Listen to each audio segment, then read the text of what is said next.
오늘도 여러분께 이야기를 소개해 드리려고 해요. 오늘은 드물게도 젊은 남성분이 이야기를 보내주셨는데요. 그분은 톡톡 사연을 틀어놓고 운전하는 것을 즐기신다고 합니다. 이 이야기하는 분에게는 아주 깊은 지난 날의 이야기가 존재한다고 하는데 어떤 이야기일지 함께 알아보러 갈까요? 음악, 안녕하세요. 어쩌다가 우연히 톡톡 사연이라는 채널을 알게 되어서 자주 찾아보게 된 젊은 청년입니다. 여기서 자신의 이야기를 털어놓으시는 분들의 이야기를 접하면서 저도 한 번쯤 그렇게 해보겠다는 생각을 품었어요. 혹시 제 사연이 받아들여지지 않을 수도 있겠지만 그래도 용기를 내어 보내보겠습니다. 아주 별 볼 일 없는 환경에서 태어나 자란 사람의 이야기를 받아들이시는 분들의 입장에 따라 굉장히 시시하게 느껴질 수도 있을 것 같아요. 저는 세 형제 중 막내로 태어났고 큰 형과 작은 형은 각각 18살과 16살 차이가 나요. 제가 엄청난 막둥이로 태어났기 때문입니다. 형들이 어떤 사람들인가 하면 큰 형은 대학 다니다가 성적이 개판이라며 다시 공부한다면서 학교를 자퇴하고 아르바이트를 하기 위해 집에서 손만 벌려가며 그러한 식으로 서울에서 놀게 되었습니다. 공부할 때 아르바이트도 겸하니 공부에 집중하지 못하겠다고 불평을 하니 집에서는 장남의 이야기를 들어주는 것이었습니다. 그것을 보던 작은 형도 혹시 돌아보게 되었는지 자신도 공부했다며 서울에 올라가서는 논란을 피웠습니다. 서울에 올라가면서 공부를 잘하기보다는 오히려 몇 년 동안 아무것도 하지 않는 자식 둘에 대한 원망은 후에 막내인 저에 대한 기대로 번져 커졌습니다. 초반에는 자녀들이 서울에 있지만 쓸모없는 존재라 해도 어떻게 인연을 끊느냐며 적금도 깨가며 돈을 보내주셨던 것은 부모님이라고 하셨습니다. 네, 그랬네요. 하지만 시간이 지나며 그 믿음은 깨지곤 했죠. 아버지는 허구한 날술을 마시고 오셔서 자식들은 다 소용없다고 집안 물건을 던지셨습니다. 자고 있는 저를 깨우신 적도 많았거든요. 야, 너는 정신 차리고 살아야 한다. 알았지? 너만이라도 잘 돼야 한다. 안 그러면 우리 다 죽는 거야. 그 어렸을 적에 제가 대체 뭘 잘못했기에 그런 말씀을 하신 건지 기억도 가물가물하게 되어 있습니다. 어린 시절 어머니는 아무것도 모르는 어린아이를 붙잡고 속상한 눈물만 흘리셨죠. 그러던 어머니는 어느 순간 제 기억에서 증발해 버렸습니다. 그때마저 사진 속 어머니를 보며 아버지께 어머니의 존재는 어디에 있을까요? 라고 물었었죠. 너희들이 사는 동안에 엄마는 하늘로 떠났어. 결코 다시 못 볼 거야? 절대 찾지 마. 그러면 아버지께서는 피곤한 얼굴로 그런 대답을 해주실 것이었습니다. 아버지는 소규모 사업을 하셨는데 그냥 그랬더니 부도가 나버렸어. 집에서는 돈이 찾을 수 없게 되자 큰 형과 작은 형은 완전히 연락을 끊었어. 자기들끼리 살아갈 거라고 말이야. 그 말은 결국 자기들은 아버지와 어린 동생을 부양하기 싫다는 뜻이었어. 저는 매우 궁핍한 환경에서 살았어야 했어. 가정 상황이 그랬기 때문에 학창 시절 집에 가는 것이 너무 싫었어요. 그래서 일부러 독서실에서 밤 12시까지 더 공부한 후 1시 정도를 집 주변 공원에 앉아 있다가 아버지께서 깊이 잠들었을 때 귀가했습니다. 저는 고3 때 아버지께서 집에 여자를 데리고 오시는데 예전부터 그 여자를 엄마라고 불러야 한다고 열심히 강요하셨습니다. 어떻든 저와 그 여자를 엄마라고 부르라고 했습니다. 아버지는 이미 연세가 상당했는데 그 여자는 누구든 봐도 훨씬 더 어려 보였어요. 제 눈에는 이상한 상황이었고 그 여자는 저를 거리낌으로 쳐다보며 귀찮아하는 듯 했어요. 그 모든 것이 분명히 나타났습니다. 아버지는 제가 그 여자를 엄마라고 부르지 않았다고 제게 싸대기를 3개 날리기도 하셨습니다. 반쯤 취해 있으면서도 성인이 된 후 반드시 집을 떠나야겠다고 결심합니다. 그의 여자친구는 우리 집에는 없었지만 일주일에 4번은 왔다. 그 사실만으로도 숨이 막혔다. 아버지는 술을 마시면 분노를 터뜨렸다. 왜냐하면 사람들 때문에 내 삶이 망가졌어 그가 어떻게 보상할 거냐고 물었다. 그는 내가 어떤 죄도 없는데도 나를 비난했다. 왜 아버지가 형들에게 잘못 선택한 것 때문에 나한테 이런 행동을 했는지 선택의 여지가 없었는데? 황당하고 원망스러운 일이 있었지만 너는 고등학교를 졸업한 후에 돈을 벌러 가야 한다. 나는 너까지 책임질 돈이 없고 그런 것을 기대할 수도 없기 때문에 자식 새끼라곤 꼴보기도 싫어한다. 나는 많은 어려움을 겪으면서 수능을 치르고 나중에 꽤 좋은 성적을 얻어서 내가 원했던 대학에 합격했다. 나는 담임 선생님에게 집안 사정을 말한 후 즉시 집을 떠났다. 내 친구들은 수능이 끝난 후 자유롭게 놀며 연말을 보냈지만 나는 혼자 서울로 상경하여 노숙 생활을 시작했다. 나는 공부하는 것 말고는 아는 게 없어서 어려움에 처했다. 고속버스를 타고 서울에 도착한 후 제 소지품에 남은 돈은 6만 원밖에 없었습니다. 주변에 아는 사람도 하나도 없었기 때문에 무엇부터 시작해야 할지 감이 잡히지 않았습니다.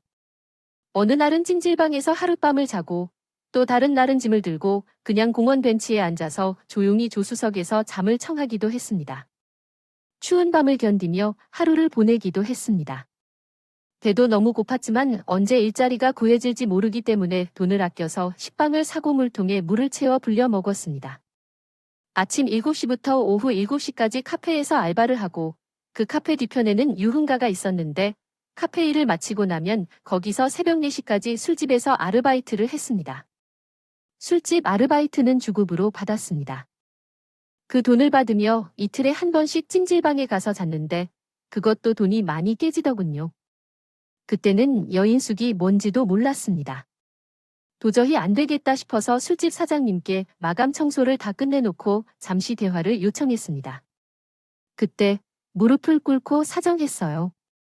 아예 갈 데가 없는데 돈이 없어서 사정이 어렵다고 했더니 사장님께서는 가게에서 자도 된다고 하시어서 그곳에서 잠을 자게 되었습니다. 새벽 4시부터 2시간 30분 정도를 잤는데 보일러를 틀고 씻으면 혼나서 주방에서 얼어 죽을 것 같아 찬물로 씻고 카페에 출근했습니다. 그렇게 모은 돈으로 고시원에 들어갔어요. 창문도 없었고 화장실도 공동으로 썼지만 서울 하늘 아래 두 발 뻗고 자는 곳이 생겼다는 것에 저는 감사했습니다.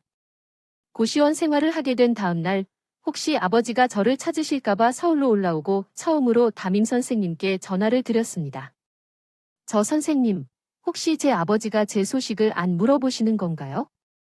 그런데 선생님께서 대답을 못 하셨다고 하더군요. 머뭇거렸습니다. 아버지는 전혀 저를 찾지 않았던 것입니다. 저는 고등학교 졸업식에 참석했습니다. 합격하지 못하고 합격한 대학교 근처에서 새로 일자리를 구했어요.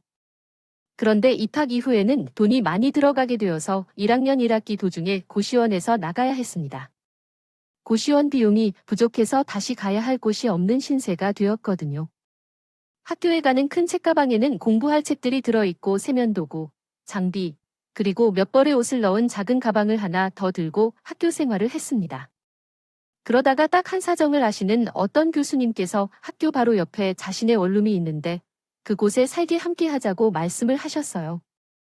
해달라 주셨기 때문에 집세를 하나도 안 해도 되니 열심히 공부를 할 수 있었어요.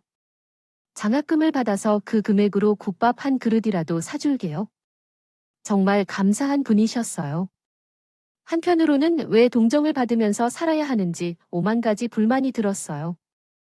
이건 정말 불공평한 삶이었죠. 다른 친구들은 의식주를 걱정하지 않았고 저만이 수업이 끝난 뒤 도서관이나 열람실에 가서 공부하며 휴식도 취했어요. 밤에는 학교 근처 호프집에서 일을 하고 마감할 때까지 근무했어요. 늘 빨리 출근하고 싶었습니다. 왜냐하면 남들이 안 남긴 음식을 버리는 척하면서 먹을 수 있었거든요. 남들이 침을 뱉던 포크로 난잡하게 난도질을 해놓았거나 뭐든 저는 그게 맛있었습니다. 생각해보면 이때가 제일 많이 울었던 시기 같아요. 나도 20살 어린 나이였어요. 갓성인이 되고 술을 마셔보고 고주망태도 한 번쯤 들고 싶었고 만채소 오바이트도 한 번 해보고 싶었거든요. 용돈이 좀 부족하더라고요. 아니 괜찮으면 아르바이트라도 할까 하는 생각을 자주 했었는데 그럴 때면 상대적인 박탈감이 찾아왔습니다. 아르바이트 안 하면 굶어 죽을 것 같고 아예 학교도 못 다닐 것 같은 생각이 들었어요. 저는 언제나 용돈을 벌어 생각하는 사람들에 대한 불공평함을 느낄 때 어머니를 그리워하며 일찍 떠난 아버지를 원망할 때마다 나오는 눈물을 닦듯이 닦아내야 했습니다. 그리고 그렇게 힘들고 갈망스러운 삶을 살아가면서도 학창시절부터 스스로에게 되뇌이던 말이 있었습니다. 나는 20대에 많은 돈을 벌 것이다. 그 돈으로 결혼하고 아이를 가진 아버지가 될 것이다. 그런 다짐을 왜 하게 되었는지 정확히 모르겠지만 그저 그랬습니다. 언젠가부터 스스로에게 그러한 말을 마치 주문처럼 하는 나를 발견하게 되었어요. 아마도 그는데 불우한 가정 환경이기 때문에 좀 더 빨리 안정된 가정을 구축하여 즐길 수 있는 생활을 원했던 거겠죠. 경제적으로 힘든 상황 때문에 돈을 벌어야겠다는 다짐이 생겼을 것이고 그 목표를 향해 야심차게 나아가던 20대의 처음 페이지를 넘기던 그때 대학 동기 친구들로부터 날카로운 평가를 받게 되었습니다. 그제까지는 지방 소도시에서 모르던 녀석하고 많이 만났고 가정 환경이 엉망이기 때문에 문화적으로도 많은 것을 즐길 수 없었죠. 그래서 머릿속이 백지였다고요? 그런 책은 자기보다 많이 뒤처졌다는 것을 그들은 한눈에 알아봤거든요. 그래서 저를 우습게 돈이 그렇게나 없어 나아지지 않고 밤입니다. 아르바이트만 해야 할 거면 대학 오세요. 들어가서 공부하고 열심히 돈을 버는 거지 판단도 못하나요? 그런 판단을 내릴 수 있는 머리가 있었다면 지금 그렇게 살지 않았겠죠. 판단 능력이 부족한 병자라서 그렇게 살고 있는 거니까요. 하긴 머리가 나쁘다면 몸이 고생한다고 하는 말이 있을 텐데 말이에요. 그 학생은 진짜 왜 학교에 다니는지 이해할 수 없었어요. 솔직히 같은 학교에 같은 학과에 있는 사실도 쪽팔렸어요. 그녀 때문에 나는 조금 불쌍해하는데 어떻게든 살아보려고 발버둥치는 그녀의 모습을 보면 안쓰러울 것 같아요. 그게 왜 그렇게 불쌍한가요? 그녀 눈빛을 보지 못했어요. 매번 얼굴에 표정이 없다는데 눈빛은 도끼만큼 가득 차 있다고 해도요. 집안 환경이 어렵다는 말도 있던데 진짜로 알만한 사람도 드물죠. 솔직히 말해서 처음에는 그녀가 말 못하는 것으로 생각했어요. 출석 체크할 때나 교수님 질문에 대답하는 것 말고는 한마디도 말을 하지 않았거든요. 제 이름으로 언급한 뒤 그런 대화를 나눌 때 저는 다만 발을 들기 어려웠습니다. 다음 수업을 위해 그 앞길을 걸어 나가야겠죠. 지나가야만 했지만 차마 그럴 만큼 배짱까지는 없었던 것 같아요. 결국 저는 돌아섰고 지름길을 두고 먼 길로 향해야만 했습니다. 지금도 누가 어떤 표정으로 제 얘기를 그때 했었는지 다 생생하게 기억이 난다는 걸 보면 그 순간이 저에게 많은 상처를 안겨줬나 봅니다. 그의 다음 수업을 어떤 심정으로 들었는지도 모르겠어요. 음악 간신히 그 수업까지 듣고 나온 저는 한적한 건물 뒤편에 가서 멍하니 앉아 있었습니다. 그들의 말이 맞을 수도 있겠지만 나를 보는 시선들에 대한 기억이 다시 떠오르면서 경멸과 조롱뿐이었잖아. 쥐뿔도 없는 게 어떻게든 성공하고 싶다고 생각했습니다. 저의 삶도 우리의 전통에 나중에 나와 비교할 만한 것이 있을까? 만약 그렇다면 나는 그렇게 망설이는 것이 어떨까? 괜히 헛된 저항만 해보고는 무의미하게 끝나버리진 않을까? 실제로 내 미래가 그렇게 되어도 어떡하지? 그런 생각이 닥치기만 해서만은 가정 환경에 관한 깊은 억울함이 내 속에 솟아오르기 시작했습니다. 어렸을 적부터 나는 엄마가 없는 사람으로서 살아왔습니다. 사실 저는 한 번도 어느 정도 온전한 환경을 체험한 적이 없었습니다. 그래서 나도 주말마다 친구들처럼 고향에 내려가고 싶은 생각을 했습니다. 엄마가 만들어주시는 집밥을 먹어보고 싶었고 기대했습니다. 대학 생활에 관한 다양한 이야기를 가족들에게 자랑하고 싶었습니다. 그렇지만 누군가에게는 매일의 일상이지만 나에게는 그냥 상상에만 존재하는 것이었습니다. 이리엔 않았습니다. 네, 실현되지 않는 꿈이었어요. 스스로가 너무 가엾고 초라하다는 생각이 들면서 울음이 나왔어요. 속에 쌓여있던 울분을 아무도 없는 구역의 벤치에서 저 혼자 그렇게 토해냈습니다. 정말 숨이 넘어갈 듯이 큰 소리로 엉엉 울고 있었는데 실컷 울었다 싶었을 때쯤 누군가 뒤편에서 제 어깨를 건네주는 것이 느껴졌어요. 깜짝 놀란 채가 얼른 뒤를 돌아봤는데 누가 서서히 저를 내려다보고 있었습니다. 그랬더니 누가 서서히 저를 내려다보고 있었습니다. 저도 아는 얼굴이었어요. 왜냐하면 그 사람은 바로 저희 학과에서 가장 인기 많은 여아고였기 때 등으로 시작합니다. 눈, 코, 입이 빼어난 외모는 아니었지만 청순하고 수수하면서도 매우 맑은 이미지가 있어 남자들이 그 사람을 알고 있는 정도로 인기가 높았어요. 그런 엄청난 인물이 제가 울고 있는 것을 달래주다니 상황이 믿기지 않아서 어리둥절했습니다. 그런데 바로 그때 그 사람이 걸음을 옮기더니 벤치 앞으로 오셔서 제 옆에 앉으셨어요. 괜찮으세요? 무슨 힘든 일이 있으신 거예요? 그러시며 이렇게 물어주셨습니다. 정말 걱정에 가득 찬 표정으로 말이에요. 그 나른한 상실감과 허무함으로 울고 있던 저였기 때문에 정신 상태가 완전히 붕괴된 듯 했습니다. 맛이 있었고 그런 즉시 사고를 치고 말았습니다. 저는 모르게 옆자리에 있는 그 사람을 꽉 끌어안아 버린 거예요. 그냥 살짝 아는 사람도 아니었지만 팔에 힘을 주어서 그 사람을 끌어안아 버렸고 그대로 다시 울음을 터뜨렸습니다. 마치 엄마 품에서 목이 메어 울어버리는 어린아이처럼 말이에요. 그러나 그 사람이 깜짝 놀라서 굳어버리고 나서는 곧바로 나를 똑같이 안아 주기 시작했습니다. 제 기억 속에 거의 존재하지 않는 어머니의 따뜻한 품을 그제서야 느끼게 된 것 같아요. 어머니가 살아계셨다면 이토록 어려운 순간에 나를 안아줄까요? 분명히 그러셨겠지. 그런 생각들로 한참 동안 그 사람을 안고 있었습니다. 문득 정신이 들었을 때가 되어서야 그 사람을 놓아주었죠. 하도 울어서 눈이 붓고 터져 있었으며 콧물도 질질 나온 상태였는데 그 최고로 못난 얼굴을 그 사람에게 보임으로써 사과를 했습니다. 정말 죄송합니다. 제가 원래 이런 사람이 아닌데 갑자기 정신이 나가버려서 실수를 범했습니다. 죄송합니다. 부재 용서해 주세요. 이런 멋대가리 없는 횡설수설을 사과한 후에 가방을 챙겨서 후다닥 그 자리에서 벗어났습니다. 다시 뒤를 돌아볼 용기 따위는 없어서 그 사람의 표정을 확인하지도 못한 채 그대로 주랭랑을 쳤어요. 그리고 이틀이 흘렀을 때 현재 듣는 수업에서 그 사람이 먼저 제 옆자리로 다가오더군요.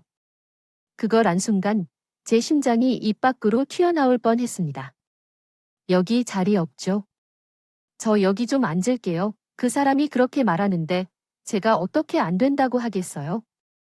애초에 저는 모든 수업을 혼자 듣는 사람이었기 때문에 옆자리는 제 관할이 아니었습니다. 그 수업에서 저는 내내 교수님 얼굴만 뚫어지게 쳐다보면서 옆은 절대로 안 돌아봤습니다. 너무 떨려서 그럴 수가 없었어요. 보나마나 제 얼굴엔 시뻘개져 있을게요. 분명하셨습니다. 그런데 그것은 일회성이 아니었어요. 그 후로 쉬는 시간에 제가 자습을 하거나 열람실에서 시간을 보내며 졸고 있을 때도 돈을 아끼기 위해 학생식당 옆 편의점에서 가장 저렴한 과자로 식사를 해결하고 있을 때도 그 사람은 언제나 내 눈앞에 나타났습니다. 죄송한데 혹시 제 따라다니시나요? 응, 맞아. 내가 너보다 한 살 위니까 말이야. 나도 되지. 너 혹시 내일 시간표가 어떻게 되어 있어? 같이 점심을 먹을래? 늘.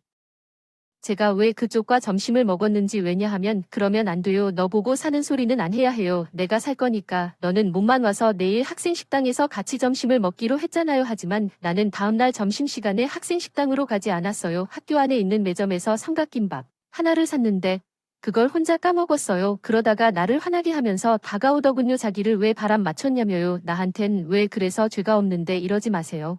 괜히 좋지 않은 말을 듣게 될 거예요. 좋지 않은 소문이 퍼질 것 같아서요. 그러니까 제발 좀 다가오지 마세요. 저는 무덤덤하게 그 사람을 밀어냈습니다. 벽을 세워가면서요. 하지만 그 사람은 굴하지 않았습니다. 자기는 남들이 무슨 안 좋은 소리를 하든 간에 신경 안 쓸 거라 해요. 그냥 제가 궁금하고 제가 알고 싶어서 다가온 거라고 말했습니다. 정말 혼란스럽더라고요. 제 인생은 지독한 외로움과 고독으로 점철되어 있었습니다. 단지 20살이 살았다고는 믿어지지가 않을 정도였죠. 체감으로는 최소 30년 이상을 살았던 것 같았거든요. 그런 저에게 왜 누가 봐도 멀쩡한 사람이 먼저 접근을 해오는 것인지 저한테는 아무것도 뜯어갈 게 없었는데요. 설렘보다는 의문이 앞섰고 기대보다는 두려움이 컸습니다. 저는 제 앞가림조차도 힘들어서 허덕이는 신세였으니까요. 그럼에도 그 사람은 저에게 계속해서 다가왔어요. 먹을 거 챙겨와서 제 옆에서 먹고 나눠 먹자고 하면서 자꾸 먹을 걸 주고 자기 수업 끝나면 다시 또 와서 제 옆에서 공부하고 제치지도 않고 일을 매일 반복하는 겁니다. 서서히, 그러나 분명히 제 마음이 움직이기 시작하더군요. 얼굴도 예쁘게 생겼잖아. 이런 사람이. 내가 좋아서 이럴 리는 없어. 그러니까 동정심일게지. 만약 정말로 내가 좋아서 이러다면, 내가 지금 연애를 하는 게 아니라면, 그럴 시간에 아르바이트라도 더 해야 해. 이런 독한 마음가짐으로 나를 달래보았으나 한번 움직이기 시작한 마음을 멈추게 하는 것은 불가능한 것 같아. 그런 나를 파악한 것인지, 그 사람은 나에게 적극적으로 고백을 했어. 사귀자고 해왔어. 눈에 도끼만 가득 차 있고, 인성도 차가워서 아무도 나랑 친해지고 싶어 하지 않는 나 같은 사람이 진짜로 좋아해서 지금 이런 거야?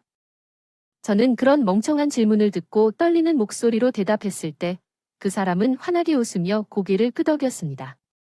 그때 누가 제 머리를 망치로 내려치는 것 같은 느낌을 받았어요. 머리가 띵하며 어지러웠고 심장은 두근거렸죠.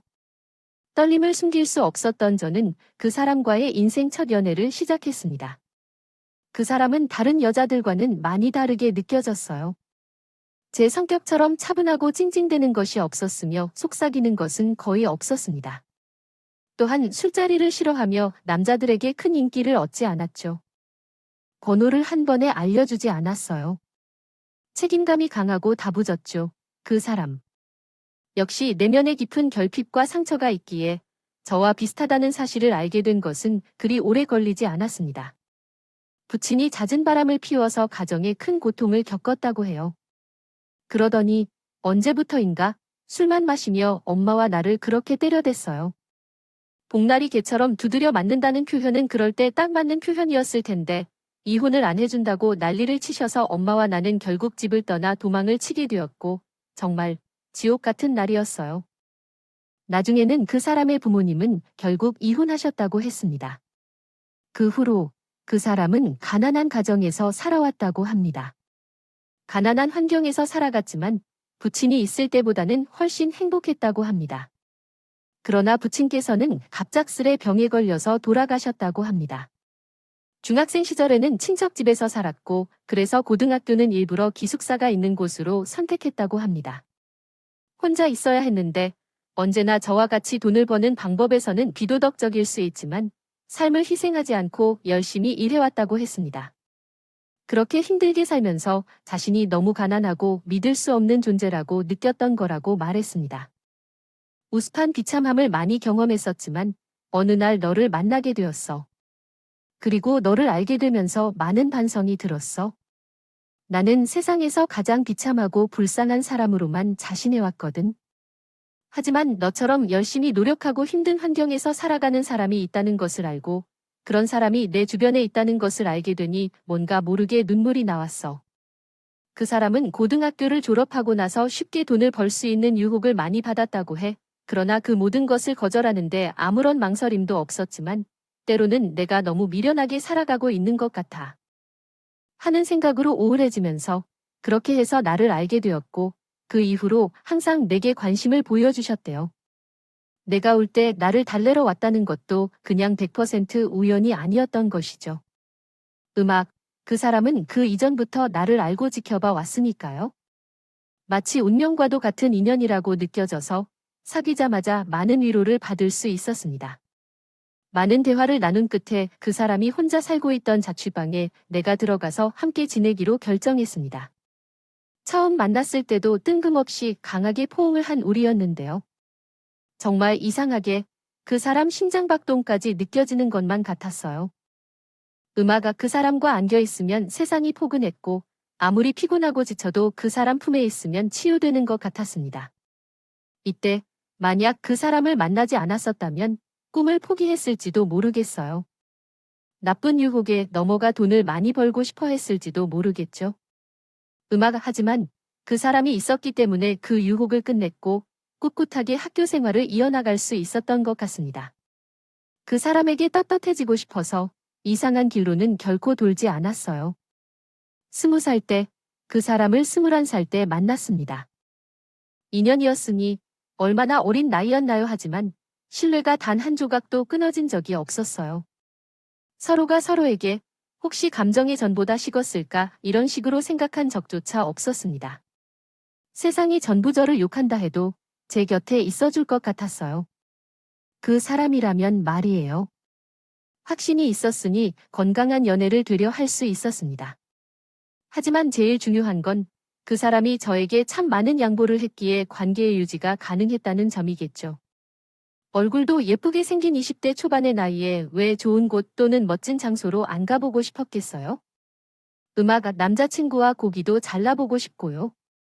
커플링 같은 것도 해보고 싶었을 것입니다. 여름이면 물놀이도 가보고 싶었을 것입니다. 하지만 제 곁에 있다는 사실로 그 사람은 많은 것을 포기해야 했습니다. 그렇게 신뢰를 바탕으로 만나온 날이었어요. 제가 아르바이트를 하고 있는 카페에 찾아온 그 사람과 마주 앉았습니다. 그때는 한가한 시간이었는데 그 사람이 진지하게 이렇게 말했습니다. 우리 앞으로 더 오래 만날 것이잖아. 너 일하는 곳 말고 다른 곳에서도 너랑 있고 싶다. 아니면 주말 아르바이트를 종일 하는 게 아니라 아침에만 하는 건 어때? 주말 저녁에는? 둘이 좀 같이 있자. 왜 그 사람이 전에 없었는지 진지한 눈빛으로 나에게 말했는지 그 이유를 알고 있었습니다. 20대 초반의 나이에 팔팔하고 건강해야 할 인생의 바로 그 시기에 내 건강이 좋지 않아졌기 때문이었어요. 몸을 혹사시키고 사는 것이 그랬는지 언제부터인가 귀에 이명이 들리기 시작했습니다. 심해질 때는 삐 소리가 울려서 뇌가 뒤흔들렸죠. 과로로 쓰러져서 병원에 실려간 후 응급실에서 눈을 떴던 적도 있었어요. 아프면 돈을 쓰기 아까워서 그냥 집에서 죽은 듯이 누워 있었습니다. 그래서 그 사람은 내 옆에서 해줄 수 있게요. 있다면서 없고 울먹거리며 내 팔다리만 주물러주는 것입니다. 코피도 자주 나서 자다가 일어나도 코피가 흘러내리니까 그 사람이 그 장면을 목격하고는 기겁했습니다. 예상대로 안 될 것 같아서 저에게 일을 줄이라고 한 것이었어요. 정말 미안한데 조금 더 기다려주면 안 될까요? 아직은 안 돼. 지금은 어떤 일이든 다 끝내지 못할 테니까요. 절대로라는 표정으로 대답했고 그 사람은 계속 유죄로 여겨왔던 표정을 그제서야 무너뜨렸습니다.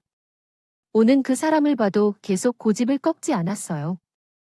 미련스러운지 몰라 정말 마음이 급히 그렇게 했네요. 그때부터 얼마 지나지 않아서 그 사람은 저에게 이별을 통보받았습니다. 정말로 과로를 하면서 계속해 나갈 거라면 자기가 모르게 해주었으면 하는 게 그 사람의 마지막 말이었습니다.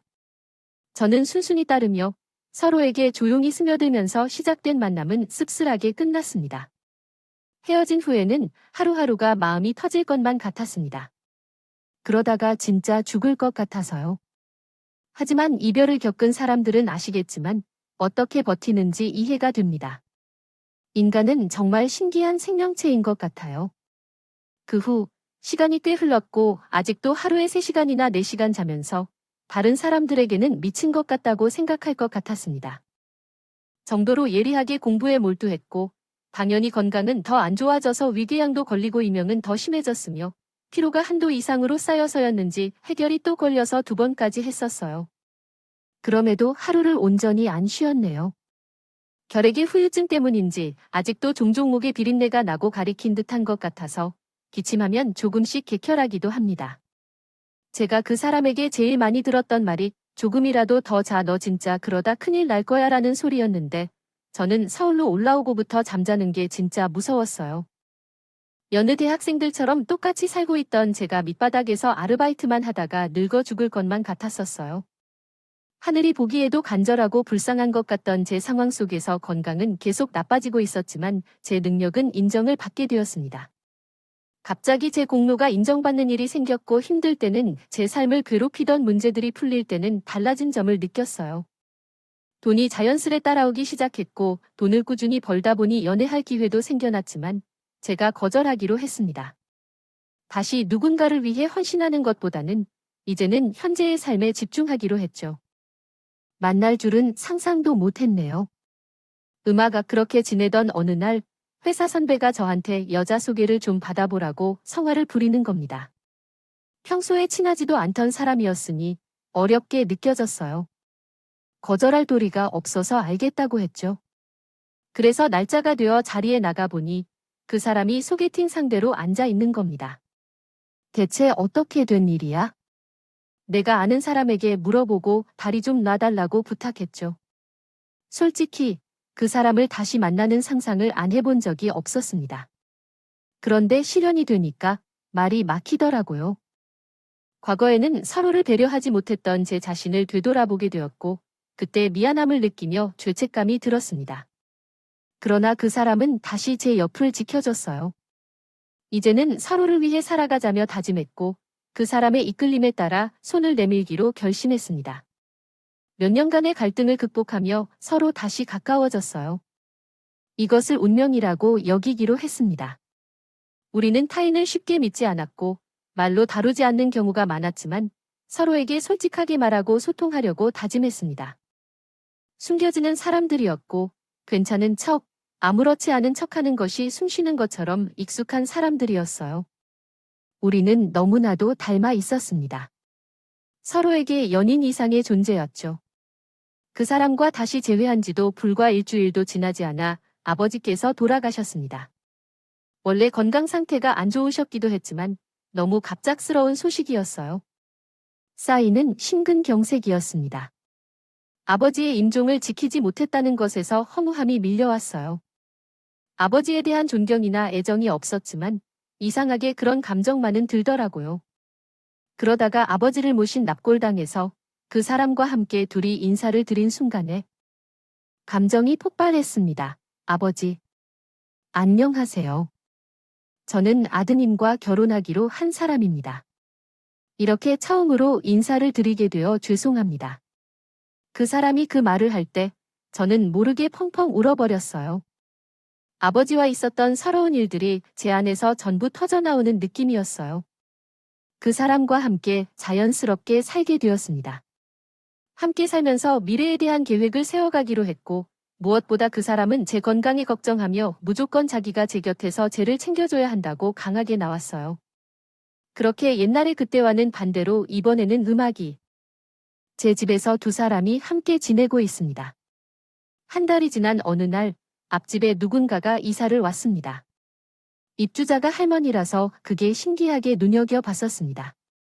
이 동네는 할머니가 혼자 사는 동네가 아니라 주로 젊은 층들이 사는 구역이기 때문에 가족들이 얻어줬다더군요.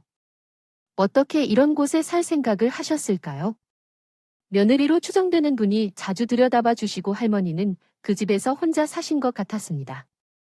계약이 잠시라서 오래 안 계실 거라는 걸 알았지만 그냥 그러려니 했습니다. 그러던 중에 집 앞에서 할머니를 자주 마주쳤지만 저는 눈이 산만 짧게 건네는 것이 다였습니다. 저를 빤히 쳐다보는 그 시선이 부담스럽기도 했고요. 그리고 그 할머니가 저희 앞집에 이사로 오신 후로 2주가량이 지났을 무렵이었습니다. 샌드위치 분명 2개 세트로 주문했는데 왜 1개밖에 없지요? 그 사람이 현관 문고리에 걸려있던 배달 음식을 집으로 가져오면서 고개를 갸웃거리는 것, 그것이 바로 시작점이었네요. 바로 그 할머니가 저희 집으로 오는 배달 음식을 조금씩 빼돌리기 시작하시는 건 말입니다. 주문은 업체를 확인해보면 항상 정상 발송이었습니다. 배달원도 결백하였고 범인은 따로 계셨는데 그게 앞집에 계시던 할머니였던 곳이에요. 도대체 왜 몰래 다른 집 음식을 가져가서 먹는 건가요? 기어크 앞집에 먼저 방문한 후 할머니에게 궁금한 점을 물었습니다. 어른을 존경한다는 취지에서 2번은 받아들였지만 3번째로 깍듯 더 받기 힘들어 혼자 가만히 있어야겠죠. 그렇게 해석될 수 있다면 시키지 않고 먹는 음식들이 다 맛있어 보여서 그랬다는 건가요? 할머니가 저를 의심하는 듯한 눈으로 대답했어요. 그 말투가 약간 위화감이 느껴져서 다음 며느리가 될 것 같은 분께 질문했습니다. 배달 음식을 곁다가 먹는 것인가요? 할머니의 태도와 말투가 특이하게 바뀌셔서 그랬더니 머뭇거리시며 이렇게 말씀하십니다. 정말 죄송합니다. 어머님께서 치매가 조금 진행된 상태라서요. 절대 심각한 단계는 아니에요. 아직 매일 생활에 지장을 주실 정도는 아니에요. 아마 배달 음식이 생수에서 담에 나간 게 아닐까 봅니다. 피해 금액만큼 제가 바로 보상해 드리겠습니다. 아니요, 돈을 받겠다는 게 아니에요. 사정이 어떻게 되셨는지만 알려주시면 됩니다. 치매에 걸리셨다면서 하시니까 따져 묻기가 마음이 좀 그렇습니다. 저는 자라면서부터 어른이라는 존재를 겪어보지 못하셨습니다. 그렇게 어렵고도 낯설고 또한 미지의 존재로 여겨졌습니다. 그래서 조심스러웠습니다. 그건 그 사람도 마찬가지였는데 만약 치매가 있는 할머니라면 우리가 그냥 무조건 양보하면서 지내자고 요청하더군요. 저도 동의했습니다. 제가 배달의 내용이었던 사람인데 배달원들이 습관적으로 우리 집만 오면 벨을 누르지 않고 문고리에 조용히 음식을 걸어놓고 갔어요. 제가 이제는 별 누르고 직접 전달해주세요라는 요청을 들어도 자꾸 깜빡하고 원래 하시던 대로 행동하셔서 그렇게 저희보다 한 발 앞선 채로 할머니가 자꾸 배달 음식을 먼저 받게 되었습니다. 발견한 것입니다. 할머니는 댁에 앉혀서 우리 집의 소식만 살펴보시는 건지 배달 음식이 도착하는 소리를 듣고 빨리 나와서 우리 음식을 가져가셨어요. 건강한 것을 먹어보라 하고 샐러드 도시락을 시켰는데 심지어 그것마저 가져가셨더라고요. 이제는 안 가져가시면 더 기이할 것 같아요. 음식을 잘 드시는 것 같으니 건강하신가 봐. 참 다행이에요. 그 사람이 먼저 그렇게 말하면 저는 무조건적으로 동의를 했어요. 그 사람이 괜찮다는데 제가 뭘 하겠어요. 나서야지만 되겠네요. 그래서 할머니의 행동을 무기화했어요. 그런데 서탈이 가득 찼는데요. 추석이 다가와서 저랑 그 사람은 여행을 다녀왔습니다. 명절이라고 해봤자 저희 두 사람에게는 찾아가서 만날 가족이 따로 없었기 때문에 미리 계획했던 여행을 다녀왔어요. 벌써 연휴 기간이 다 끝나버려서 아쉽긴 했지만 귀가하러 올 때 우리 집 우편함에 편지가 꽂혀져 있는 것이 보였습니다. 명세서 외에 우편물이 꽂힌 건 그때가 처음이었어요. 웬 편지지? 나한테 쓴 거잖아. 그리고 우표가 안 붙어져 있네. 그렇다는 말은 우체국을 통해서 보낸 게 아니라 직접 우리 집 우편함에 넣어놨다는 얘기잖아. 대체 누가 쓴 거야? 집으로 들어서자마자 저는 그 편지를 확인하기 시작했습니다. 뜯어보았습니다. 봉투에는 제 이름만 쓰여 있었거든요. 최진석. 이렇게 간단하게 씌어 있었습니다. 그러나 아내인 줄 알았던 편지지를 펼쳐본 순간 편지의 맨 위에 진서가 고맙다라고 적혀 있는 것을 보자마자 제 마음이 잠시 떨어졌습니다. 어떻게 이런 일이 가능한가? 앞집 할머니로 알고 있던 사람이 너무나 믿기 힘든